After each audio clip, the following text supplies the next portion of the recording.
Storytime with PanManTactLuci510.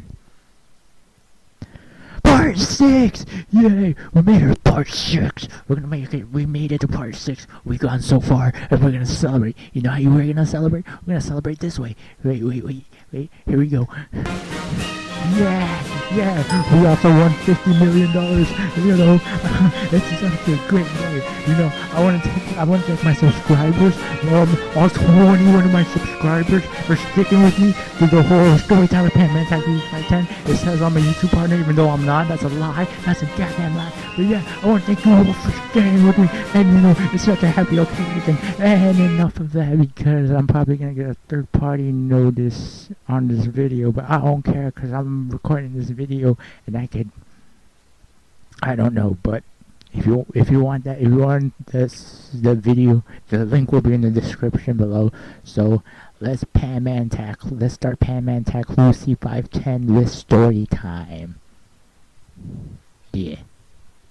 Okay, that was fucking stupid what I just did, but we're going to part 6 of Storytime with PanManTactLuci510. Yeah. Damn, it's been that long since I last played this game? Jeez. Okay. Without further ado, let's start. The same old story. Background. And the same old auto hide the taskbar, so we can actually get full screen on this. So, where did we last leave off here? Echo. I don't remember where we left off last time. I'm gonna have to watch part 5 to see. So, I don't remember. Forgive me. Trying to remember, but I don't. Oh yeah, we took a Setsumi clothes shopping! Yay! And then she started getting personal with the main character. I don't remember his name. But let's start. Doesn't like that matters anyway.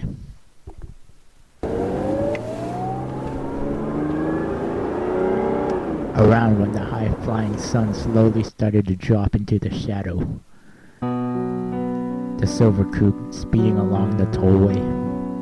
Before long, the Katsuragawa parking area, a short break, a change of pace. Want to stop at the next rest area too? Huh? Okay. What's wrong? I guess I'm a little worn out. I see. And that probably wasn't unreasonable. She'd been pretty energetic a while back, and that was taxing on patients as sick as we were. Then I'll go buy something for you. Okay. I'll be back in a second. Thud.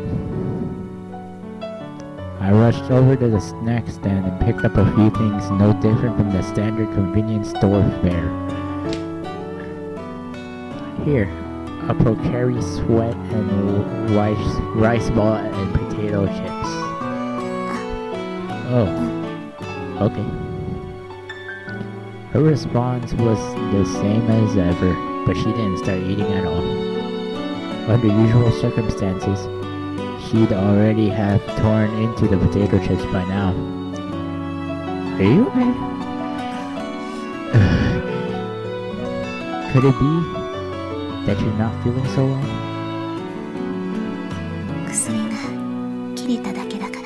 It's just that I'm out of medication. I see. So she was out. I'd been scared of that. Well, yes, when we'd escaped from the hospital, it was obvious it was going to happen. To be clear, it wasn't as if we were intentionally leaving meds behind. But I hadn't even thought about it up until now. I hadn't even had the senses to think about it. When did you run out? Yesterday night. So you'll have been off them for 24 hours pretty soon. The doctors had told me that I could go on without my meds for 2 days or so. Maybe she was the same way. And when I thought about it, it had been 8 days already since we'd left the hospital. And given the amount of meds I brought with me, I could see the end of the line coming into view. Just what was I supposed to do? ね Hey, え、私7階は嫌よ。 I don't want to be on 7F. Yeah, I know. You don't want to be at home either. Yeah. The silver coupe in motion once again. Eventually, I got off the tollway at the next exit. I didn't how... Well, that's supposed to say I didn't know how. But I guess I didn't know how that was going to happen. I didn't know how that was going to change things. But it wasn't as if staying on the tollway was going to help.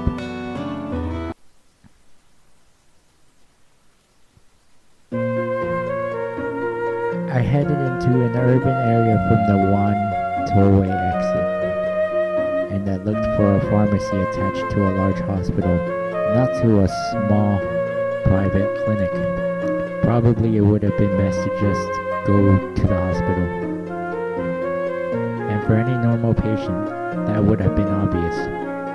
But we were inhabitants of 7F. The ID bracelets around our wrists were white, not blue. And we were escapees from 7F at that. I circled around the neighborhood as I held those thoughts in my mind. Probably we'd be able to find what we needed at a pharmacy near a large hospital. Found it! A university hospital at a major intersection, and a couple pharmacies clustered next to it. I figured that this was as good as it got and stopped the car in a vacant lot. Hey, give me your medication bag. Excuse me. Oh, okay. She handed the bag over to me with a curious look on her face. I looked into that bag and took out the medications list with therein. This was just what I needed. Alright, I'll be right back. Leaving her in the car, I ran towards the nearby pharmacy. Rustle. The automatic door slid open as I walked in. I headed directly for the counter. Pharmacist, welcome. A middle-aged man came to the counter to greet me. Probably a pharmacist, given his white coat. Could I have these drugs, please? Pharmacist, yes, of course. Just a moment. With the medications list that I had given him, he retreated to the interior of the pharmacy. Probably this was a pharmacy affiliated with the hospital, not just your standard mom-and-pop outfit. I'd gotten my meds dispensed from places just like this back when I was attending outpatient clinics. After all, it was right next to the hospital, so this place should have the meds I really need. Pharmacist, thank you for waiting. Here we are. The pharmacist had come back after a short time. He was holding 2 plastic bags, each of them full of medication bottles. And with that amount, we'd be fine for now. That would probably last her for a week or so. And when I took out my wallet from my pocket, pharmacist, oh, may I see your prescription? Prescription? Pharmacist, yes, as these are prescription medications. Uh-oh. Pharmacist, your doctor did give you one, yes? I'd forgotten about this. These were no ordinary medications, so I couldn't just waltz in and buy them. Pharmacist, is something the matter? Oh, well... As I stammered and stuttered, the pharmacist looked on with suspicion. Pharmacist, wait, bats? And then he noticed the white ID bracelet on my wrist, the letters inscribed on it. My name, my blood type, and the name of the hospital. Whip.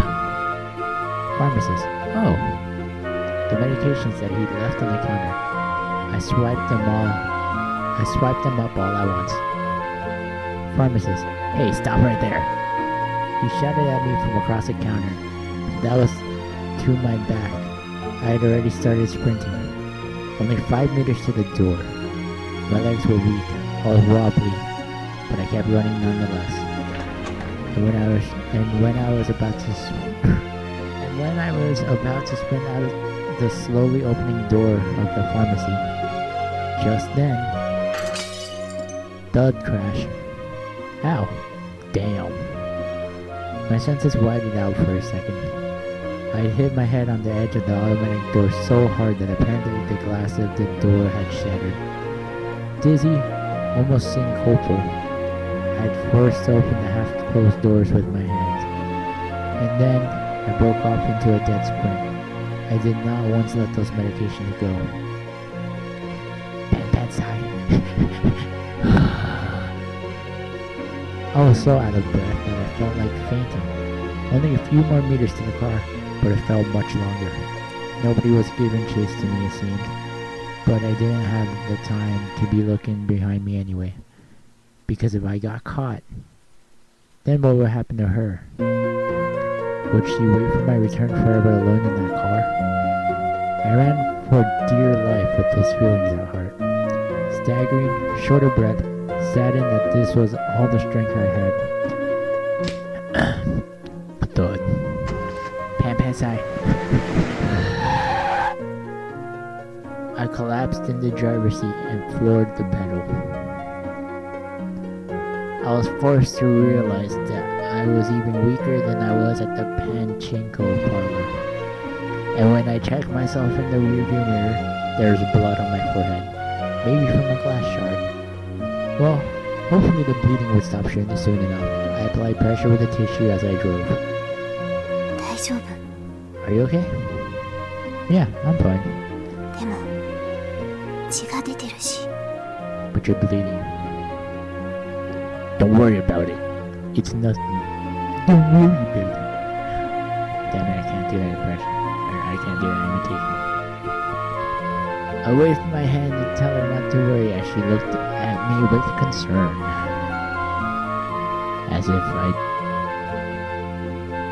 Never mind. And then I handed over the medications that I had tightly clutched in my left hand. Here, take your meds. Oh, okay. For now, we would be fine. Those meds will last for maybe a week. But what were we going to do when that ran out? I'd managed to get by pretty well today, but it was obvious that I was losing strength daily. We originally had no plan or destination, and you could not feel any fear of losing something you did not already have. But things were a little different now. A purpose that has been born, and so if fear of losing that purpose had also been born. January 29, Sweethead Junction. I can't read the rest of it. A painfully clear day, the empty expanses of the high heavens of winter above us. Back on this expressway. By now we had passed from the Suita Junction onto Hiroshima Road. Where are we going next? 神戸ジャンクションから。 From the Kobe Junction. Got it. To the Sanyo Expressway. Yeah. Silver Coupe moving according to her navigation. By now, on the roadside distance indicators, every so often the words Awaji Island were appearing. We had already come 900 kilometers since we'd escaped from 7F that day. I'd never have believed that we would have made it. But our final destination was not far from us now, and soon we could see a large bridge ahead of us. So this is the Akashi Kaiku Bridge, huh? Pretty incredible, huh? Yeah. It was hard to suppress a triumphant feeling, as if we could drive across the ocean on its expanse. After we'd driven along for a while... okay. There were people stopped at the roadside here and there en route to the bridge. Probably tourists or something, seeing as they were taking pictures and stuff.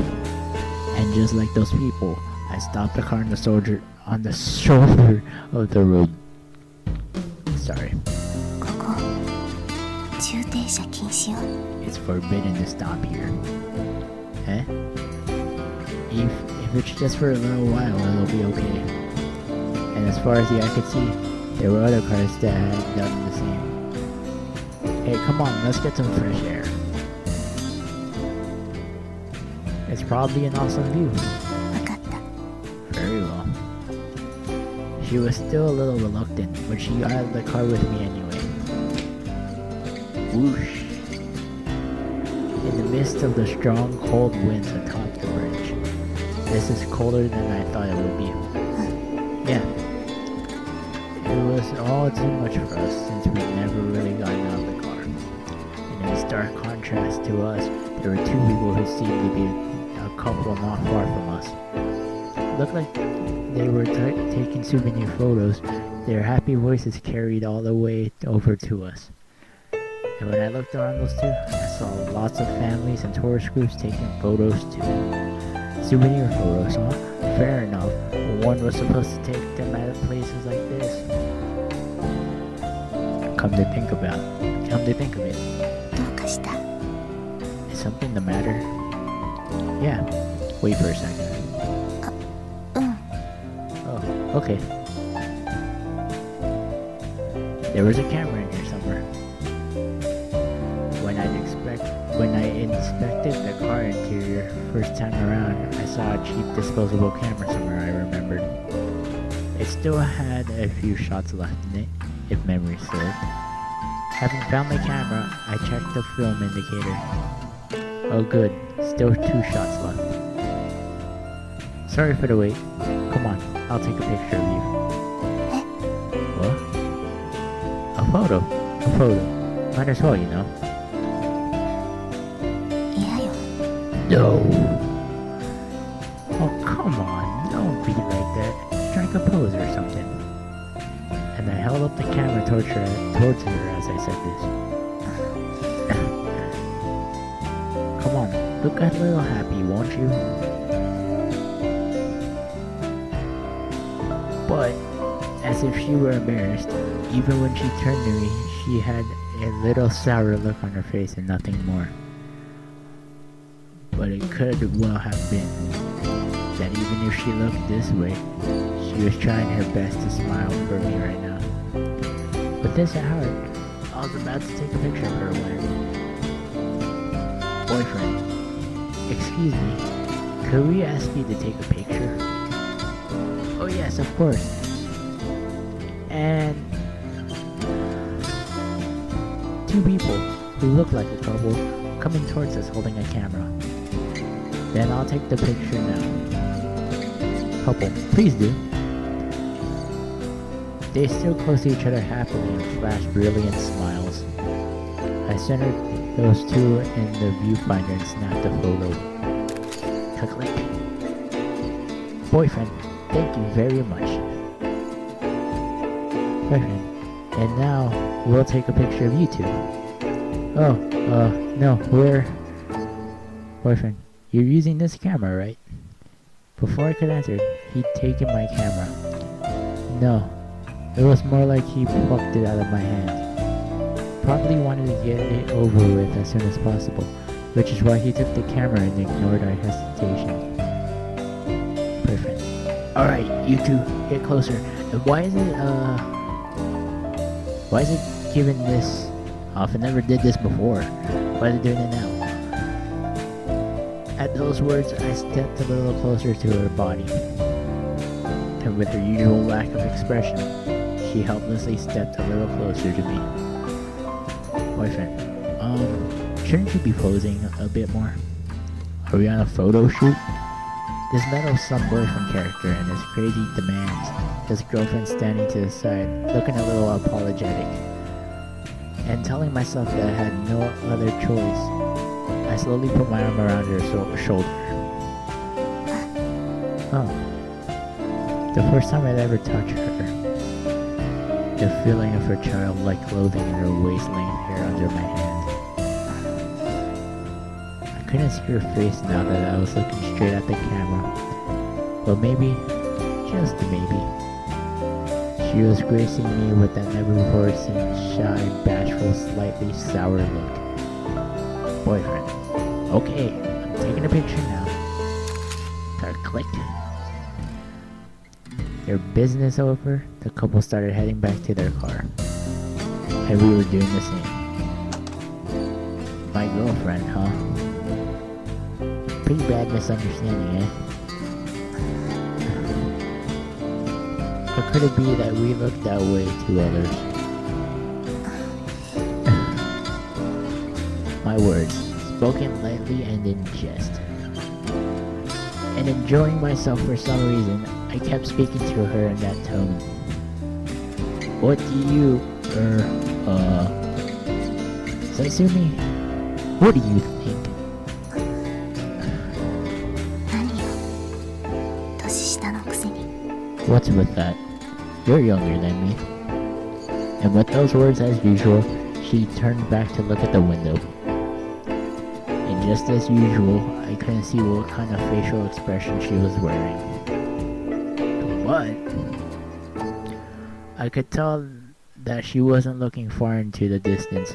She was turning away because I was making her bashful. January 29th, Sumoto Interchange. I think that's what it said. The spacious sky above our heads, spreading out into the distance with wintry clarity. Arrival at the Sumoto Interchange, not far from that bridge, exiting off the expressway back onto the normal highways. So, we finally made it. Yeah.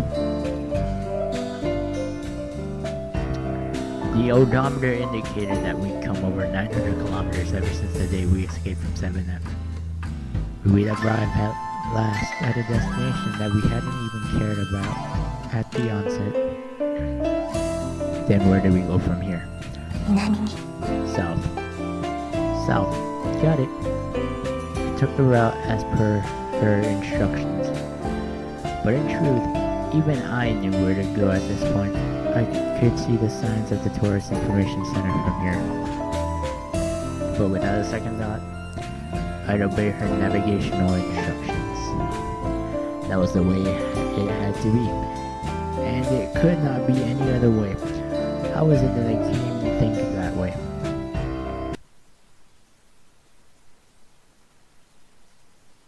Over already? So from the looks of it, we're kind of at near the end of the entire story itself.